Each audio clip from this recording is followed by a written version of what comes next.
Di hari Id biasa kita bersalaman, mohon maaf satu sama lain. Tentunya itu sangat baik.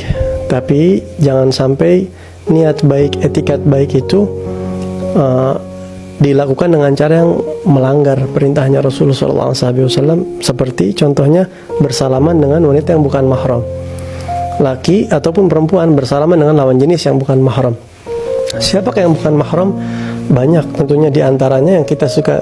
Kalau tetangga mungkin kita tahu itu bukan mahram, teman kita tahu itu bukan mahram.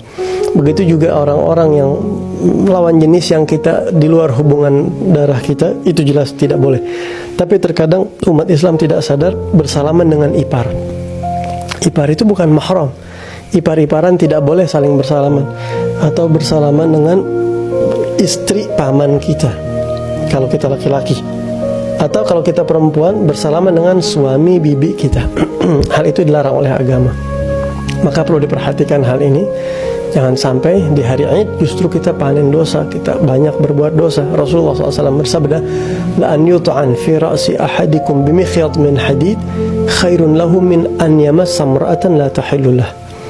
Kata Rasulullah, ente ambil jarum terbuat dari besi, tusuk tuh kepala, itu kata Nabi lebih baik daripada kalian bersalaman dengan yang bukan, dengan lawan jenis yang tidak halal bagi kalian. Bahkan Rasulullah SAW sendiri, orang yang paling suci, paling bersih hatinya, tidak pernah menyentuh wanita yang tidak halal. Jadi Sayyidah Aisyah radhiyallahu anha mengatakan bahwa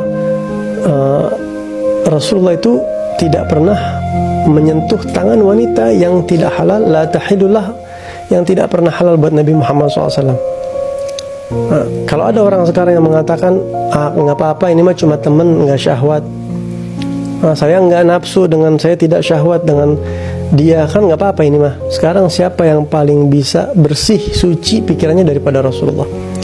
Kalau orang sesuci Nabi Muhammad aja nggak mau salaman dengan yang bukan jenis, apakah kita merasa lebih suci dari Rasulullah sehingga lebih bisa menjaga diri kita daripada Nabi Muhammad SAW? Maka dari itu sebaiknya kita jauhi, sebaiknya kita hindari. Kalau kita pun kepalang salaman, jangan kita ngeles dengan kita bilang kita nggak nafsu, enggak. Akuin aja kalau kita salah, saya belum bisa menjalani perintah Allah, dan ini adalah dosa dan ini adalah haram, seperti itu. Karena Rasulullah pun yang sangat suci pikirannya, beliau tidak mau melakukan hal tersebut. Kalau kita merasa saya bisa menjaga pikiran saya, jangan-jangan kita merasa lebih suci dari Nabi Muhammad SAW, itu bahaya.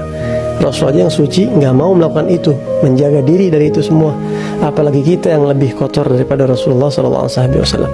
Maka dari itu dihindari oleh kita, dijaga. Tapi walaupun demikian, mungkin ada orang-orang yang sulit beradaptasi ketika kita nggak mau salaman. Dia mungkin bilang kita sok alim, sok suci, dan itu resiko kita hidup di akhir zaman. Memang kata Nabi seperti itu. Maka setidaknya kita tetap tutur kata baik sama dia, sopan, tanya kabarnya, kalau ada rezeki, kalau perlu kita bagi dia buat ngobatin perasaan dia, begitu. Walaupun seharusnya dia yang menghormatin kita karena kita pakai agama, bukan kita menghormatin dia terus kita harus menghormatkan agama kita, enggak begitu. Tapi ya karena ini zamannya, kita menggunakan agama dan kita harus bisa menyiasati menghadapi orang-orang yang belum bisa beradaptasi dengan agama yang kita pakai.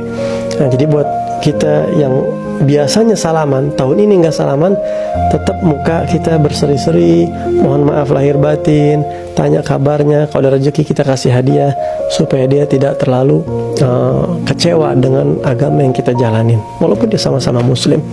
Tapi ya karena ini akhir zaman, mudah-mudahan Allah kuatkan kita untuk bisa menjalankan perintah Allah ini di hari yang suci, di hari yang fitri ini, insya Allah.